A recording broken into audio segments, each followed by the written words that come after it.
Have you ever wondered how Twitter works behind the scenes? What if I told you we can build a fully integrated, fully functional microblogging app right from the scratch in Java Spring Boot with JWT authentication, which is following the likes, timeline, and all working live. Stick with me and I will show you how this works in just few minutes.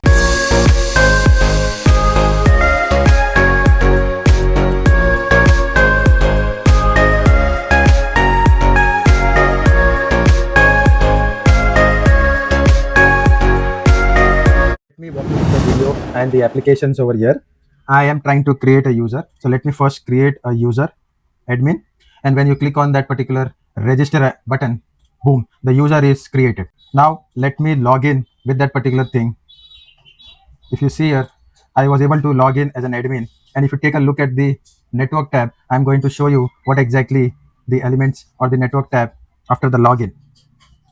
If you take a look at this, here you will see the response. The token is written over here. So the JW token is running behind the scenes. It is authenticating us securely over there. That means no browser pop-ups, no annoying password prompts, just smooth, secure authentication is happening behind the scenes. Let's try to create some post. So something in our timeline. So then we are typing over here. Let's say we are typing click post. And when we click on this post, you will see the admin has clicked the post over here. And there is also, it is showing this many likes over here. So every post you create is linked to your username. It appears instantly in your home feed over here, the timeline, and all powered by the Spring Boot REST API that is running behind the scenes. Here you can see the timeline, the post from the user you follow here, see the likes, click it, update instantly. Every action, post, like, and follow is handled very securely by the JWT authentication and the REST endpoints. So no page reloads, fully reactive application. Let me create another user 1. It is already created. Now let me try to follow this particular user. You see, I've started following that, and you will also see I'm actually following him over there. So you'll see you can also follow the user. You can also unfollow that. So everything is powered by Spring Boot Microservices backend style, which is running the program very, very smoothly, and it is similar to the microblogging app like Twitter. Let me show you the important classes and the project structure. Let me switch to IntelliJ.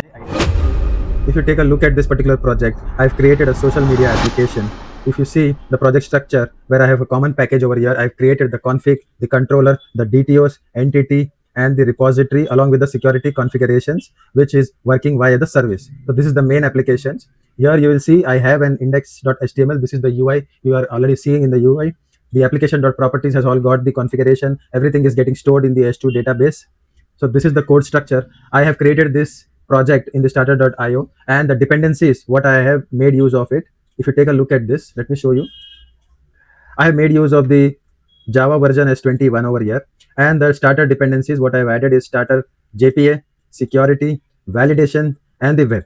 So these are the common. Along with that, I'm making use of the JWT token. So hence I'm using the JWT API, the JWT implementation, and the Jackson version. Along with that, I'm using the S2 database and the Lombok. So these are the necessary and the mandatory when you're wanting this particular application working. After this, let me show you the controller. If you take a look at this, the authentication controller, you will see here we are handling the registration process. Here he is also logging it with the JWT token. If you take a look at this, I'm trying to take the request mapping over here, the constructor, and you'll see the service, user service is created over here, and then the JWT util and authentication manager. These are all the things which I'm going to make use of it. And here is the one which I'm making use for the login purpose, where this will be authenticating with the help of the authentication manager, and it will be taking the username and password. Here, if you see the token logic is written, it is going to generate the token and it is going to return, which I already showed you in the UI, where I was actually showing you this particular thing. Hence, the valid login with the valid user, you will be able to see it. If the username or password is invalid, you will get a message as an invalid thing. Then if you are trying to register, which I showed you, whenever a new user is registering, here is going to call the user service and it is going to return. So this was something which was getting showed up in the UI. Along with that, I am making use of the post controller. Here if you see the post, so whatever I'm trying to create, the post which I showed you is happening with this particular thing. You're trying to manage the post over here. You're trying to fetch the timelines, the likes, and etc. Then let's go to the security configuration. This is one of the most important part, where it is handling the login automatically. You doesn't have to every time log in and see, and then you have to write the post and other stuff. Once you log in, it is handling that seamlessly without you logging every time. Here you see it is integrating with the Spring security and the JWT filter to protect our API. If you take a look, I've written the constructor over here. I'm passing the user details and the auth filter over here. The password is getting encrypted over here. And the authentication provider, I'm using the DAO authentication provider over here. And doing the details, I've set the user details and the password over here. The important method over here is that we are trying to make it as a bean over here. We are making it with the filter chain. You see here, I'm handling the cores. The CSRF, it is disabled over here. The authentication, it is trying to, allow this particular HTML over here, and everything authentication is required over there. And then you'll see the S2 console is enabled over there, auth is enabled over here, and then everything is been authenticated over here. If there is an exception handling, then it will say that invalid credential and other things. Along with that, it is going to handle the stateless. So this is how we are handling the security part. And then we are making use of the authentication manager. We have the cores related configuration. Although I have configured here the hard coded because I'm running it my local to showcase you all. But here, if you see, these are the set of methods allowed over here, and the headers having the everything. Okay, so this is going to be very handy. Here you will see everything. Then the JWT util. If you take a look at this, I'm generating the token over here. I'm making the secret key just to use that, and then I'm making the subject, issue, expiration, everything, and then I'm extracting the username from the particular same token over here. So this is how you get the token. This is how you extract the username from the token. So here you're trying to validate the token, so the app knows exactly who is logged in without you storing the session details over there. So everything is getting passed over here, fetched with the authentication header over here. If you take a look at this, every request carries a JWT token. There is no session involvement. There is no cookies. This is how the modern applications like Twitter, Instagram authenticate users securely. The front end seamlessly talks to the backend with the fetch calls, updating the UI in the real time. Let me walk you through the index page, that is the home page, which you are already seeing it. Here, if you take a look at this, I'm refreshing it. This is the page I'm talking about. If you take a look at this, I've written an index.page. Make sure your UI pages are written inside the resource static and the index.html. Here, if you see, I've written the CSS details over here. And then I've written the microblogging application, the Twitter-like application. I'm taking the username and password. This is for the registration purpose. And I'm here calling the register method over here. We'll go to that particular method in a while. Second, I'm able to see that I'm able to click on the login button. Then here you see I'm trying to create the post over here. And then I'm trying to create the post, and what's happening, the message is in the placeholder, and then clicking the post method. Then we have a follow section, unfollow section, the timelines, etc. Here, if you see that this is the JavaScript code, here everything, the token is being taken up, and then everything is being used up. Here, if you take a look, the register method, when I'm trying to create a register, if you see, it is trying to call this particular endpoint, which is the post request. It is trying to get the HTTP, the application type, the JSON body. So whatever it is passing that username and password, and then it is ultimately trying to get that result. Let's say if the result is not okay, it is going to throw that registration has failed. If it is everything is fine, then it says that registration successfully, and you have to log in. So this is how it's done. After the login process, if you see, it is trying to get the content details, the username and password. If there is at all error, that is going to say that, or it is going to return a plain JText. If you see here, this is returning the plain JWT token over here. If everything is successful, it is getting the data from the token over here. If at all there is some blockage or something, it will say like that. But let's say if the user is successfully logged in by passing that, this particular alert message which says that he has successfully logged in with the user details. If I'm trying to create a post, okay, here it is checking for the token is not there or not. If there is no, then you have to first log in the message. This alert is being shown. Hence, I was able to create that without logging in again.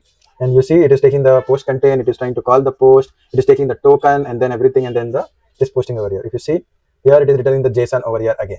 So here it will check if there is any load time, details, and etc. For follow, whenever we are trying to follow anybody, let's say another user I'm trying to follow, which I showed you some time back, it is going to again check every call is being handled by the token. You doesn't need to log in. You see that I'm not trying to log in every time. Everything is being handled seamlessly, and then you call this particular follow. Similarly, we have the unfollow, where we are calling that, and we unfollow that particular user which we already first followed. So this is the method which is trying to take the load and other, and says that if you have to first get the user logged in, then only you will be able to see the timelines and other details.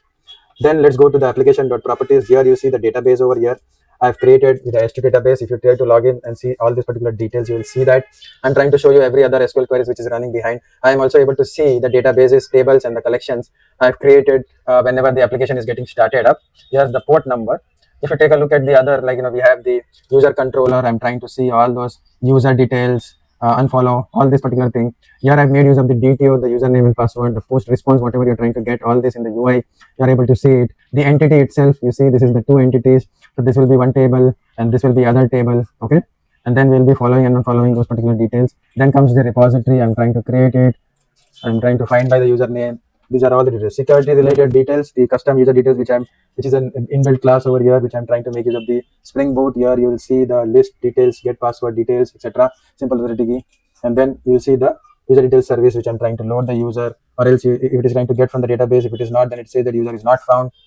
Authentication filter, here the filtration, everything happens. It takes the bearer token and it authenticates over here. So this is the filter. Every time you call in any of this particular request, this is being checked. It is extract the user details. It finds if it is already there or not. Then only it is allowing for the next set of action, or else it will say that the token is not valid, the user is not correct, or something like that. So these are things. Let's go to the service. Here you will see the service related thing. I'm taking the project, the create, the timeline, the other like user related thing. I'm trying to create the register the user, get the user, follow, unfollow is. So whenever you're trying to follow, it is going to save in the database.